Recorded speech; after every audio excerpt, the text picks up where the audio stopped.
தள்ளப்பட்ட கல்லாக கிடந்த என்னையே தகப்பனி தேடி வந்து தூக்கி எடுத்தீரே.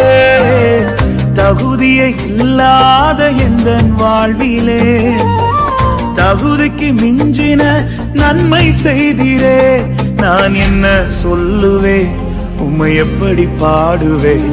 நான் என்ன சொல்லுவேன், உம்மை எப்படி பாடுவேன்? நான் என்ன சொல்லுவேன், உம்மை எப்படி பாடுவேன்? நான் என்ன சொல்லுவேன், உம்மை எப்படி பாடுவேன்?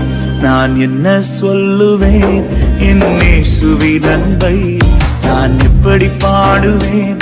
அவர் எனக்கு செய்ததை நான் என்ன சொல்லுவேன், என் இயேசுவின் அன்பை நான் எப்படி பாடுவேன்? அவர் எனக்கு செய்ததை